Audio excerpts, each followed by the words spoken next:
Yeah, so what are you going to read for us today? So today I am reading from A Season for Treason, which is book one of my Deception and Discipline series. I like to describe this series as Bridgerton, but with spankings and spies.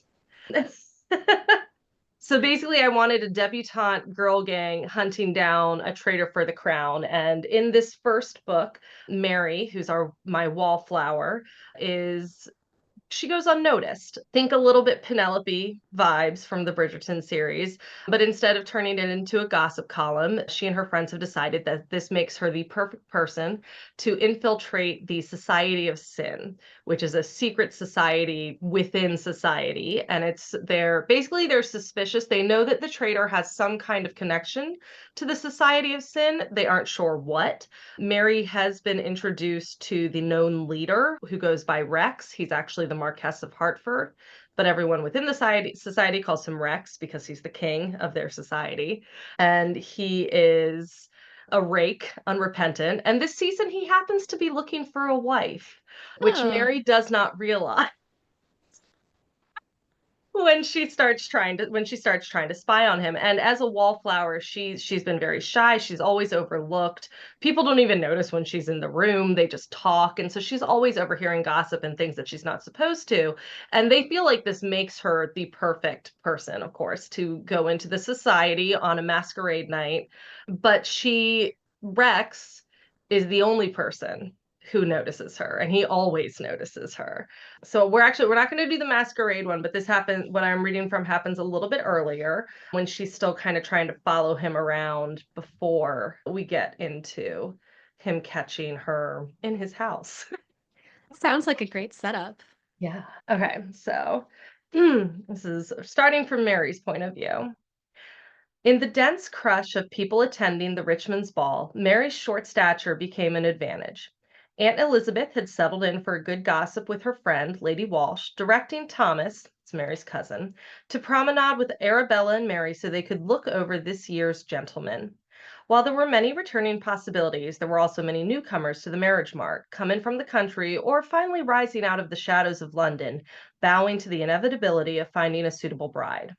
While Thomas was certainly accomplished as a chaperone, he clearly thought Arabella was the likelier troublemaker, focusing most of his attention on his wife. When Lord Herschel trod on her flounce, tearing it, and Arabella turned to rip up at him, Thomas was there to stymie her, releasing Mary's hold on his arm. It was that easy to slip behind the large frame of a gentleman standing just to the side of her and disappear into the crowd. As short as she was, neither Arabella nor Thomas should be able to easily spot her once she was away from them, and therefore they could not expect her to see them.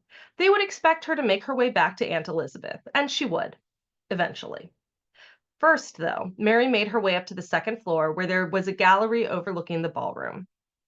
She was far from the only person looking down at the crowd, and she could certainly move about more freely. Half hidden behind one of the columns, she was able to see everything and everyone below. It appeared Thomas and Arabella were now arguing, and she had to wonder if they had even noticed her absence. Reminding herself that it was a boon they so easily forgot her, she kept looking for familiar faces. Ah, there were Josie and Lily, her friends, on the far side of the room, standing in a circle of admirers. Perhaps, but no, she spotted Hartford talking with the French delegation.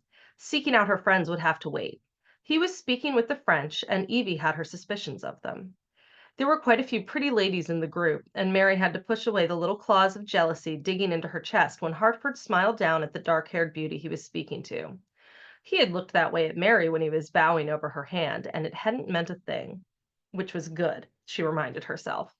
She needed to stop mooning over Hartford like a lovesick schoolgirl just because he made her tingle and the skin on the back of her hand still felt warm from where his lips had pressed against her glove. While Mary was not a complete innocent young miss, thanks to Evie's explanations, since she actually was experienced in such matters, Mary dismissed her body's reaction as the result of having a practiced rake focus on her. Any other rake would likely have the same effect if another ever chose to target her with his attentions. Hartford was nothing special. Mary frowned. He was moving away from the French delegation and heading to the doors of the garden, alone. Had he arranged to meet with one of them in a quieter, more private space than the ballroom provided? Perhaps he had arranged an assignation, or perhaps there was a more nefarious purpose. Rather than waiting to see who moved after him, Mary decided to hurry downstairs. She could dog his footsteps and see who came to meet him, which would be easier than trying to ascertain who, if anyone, followed him. Scurrying down the hall, she felt a little spurt of excitement flare in her chest. And then we're moving to Rex's point of view. The din of the ballroom and cloying perfume of the French ladies had begun to give him a headache. While the ladies were beautiful and flirtatious, happily hinting at their availability for a divertissement, an affair with a married lady was not his current aim. His friend, Lucas, slipped away as well during the conversation, likely headed to the card tables. Rex needed a moment to collect himself before he dragged his friend away from punting himself up the river Tick. Moving steadily away from the house, seeking refuge in the high hedges of the garden pathways, Rex sighed with relief as the noise slowly quieted. The night air was cool against his skin, slowly clearing his lungs of the chaotic mix of scents that had clashed in the ballroom. The sensation that his cravat had created a noose around his neck slowly subsided, as did the headache that had been growing. Ton balls were certainly not his preferred form of entertainment, and his reason for attending had only added to his discontent.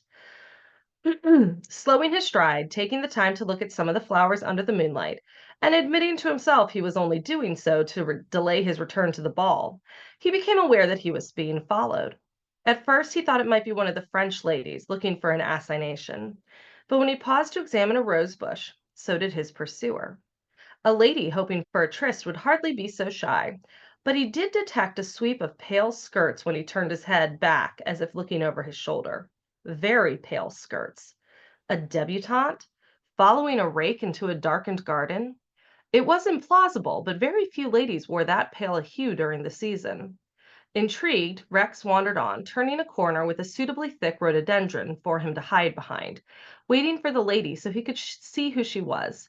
Any debutante with the audacity to follow him into the garden piqued his interest. As long as she was not a title or fortune hunter, hell, perhaps even if she was, there was no rule saying a young lady searching for a title or fortune would not make an entertaining and enjoyable wife. His eyebrows rose at the figure that appeared next to the rhododendron, hugging its branches as she looked about, trying to see where he had gone. It was Miss Wilson. Apparently, not as much a cipher as she had appeared next to her cousin. Perhaps he had been hasty in his judgment. "Hello there." His voice was a low purr as he emerged from the shadows of the bush, looming over her from a mere foot away. Her eyes widening, she stepped back, but she did not run, her head tipping back up to stare at him. "Looking for someone?" She blinked, rallied. Her chin came up with a stubborn feminine air.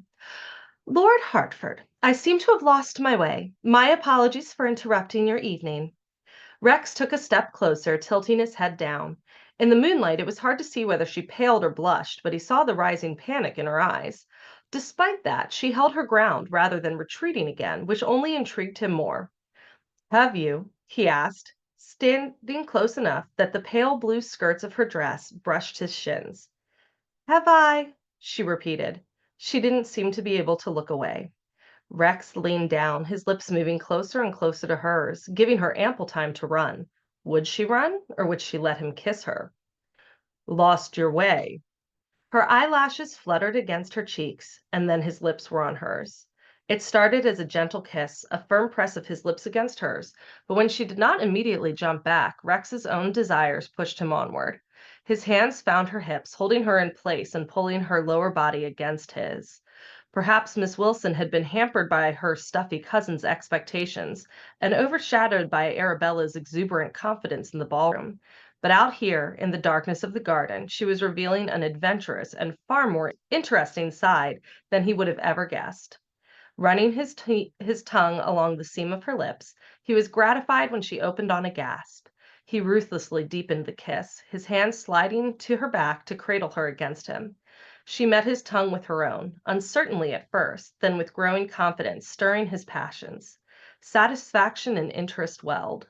Well now, perhaps tonight was not a total loss.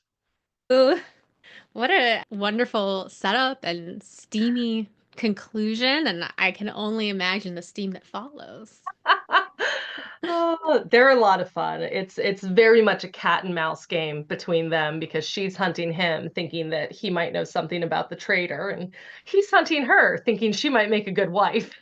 Yeah, that's really fun. That's a good opposition and Yes. thing to play with. I have a lot of questions for you, but first we're going to take a quick break for our sponsors.